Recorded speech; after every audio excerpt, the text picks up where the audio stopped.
Well, once again, I want to welcome Prime Minister Trudeau to the White House.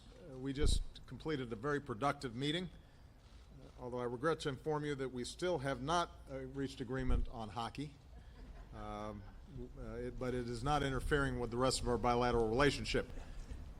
As I said earlier, this visit reflects something we Americans don't always say enough, and that is how much we value our great alliance and partnership with our friends up north.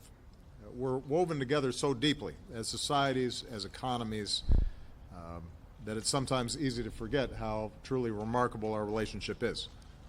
A shared border, more than 5,000 miles, that is the longest between any two nations in the world. Every day we do some $2 billion in trade and investment, and that's the largest bilateral economic relationship in the world.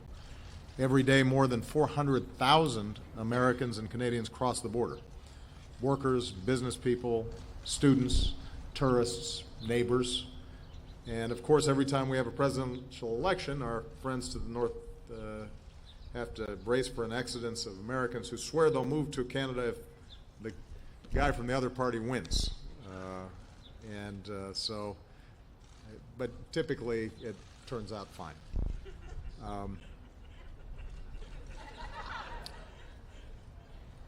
This is now my second meeting with Justin. I'm grateful that I have him as a partner.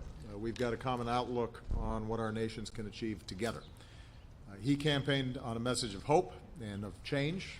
His positive and optimistic vision is inspiring young people. At home, he's governing with a commitment to inclusivity and equality.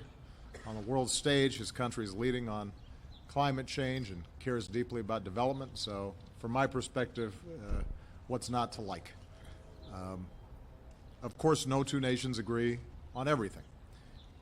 Our countries are no different. But in terms of our interests, our values, how we approach the world, few countries match up the way the United States and Canada do. And given our work together today, I can say, and I believe the Prime Minister would agree, that when it comes to the central challenges that we face, our two nations are more closely aligned than ever. We want to make it easier to trade and invest with one another. America's already the top destination for Canadian exports, and Canada's the top market for U.S. exports, which support about 1.7 million good-paying American jobs. When so many of our products, like autos, are built on both sides of the border in an integrated supply chain, this co-production makes us more competitive in the global economy as a whole, and we want to keep it that way. So we've instructed our teams to stay focused on making it even easier for goods and people to move back and forth across the borders, including reducing bottlenecks and streamlining regulations. We discussed how to move forward with the Trans-Pacific Partnership, and today we also reaffirmed our determination to move ahead with an agreement to pre-clear travelers through immigration and customs, making it even easier for Canadians and Americans to travel and visit and do business together. As NATO allies, we're united against the threat of terrorism.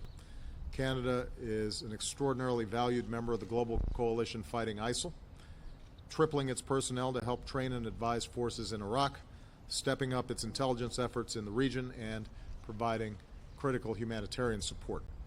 We're working closely together to prevent the flow of foreign fighters, and today we agreed to share more information, including with respect to our no-fly lists and full implementation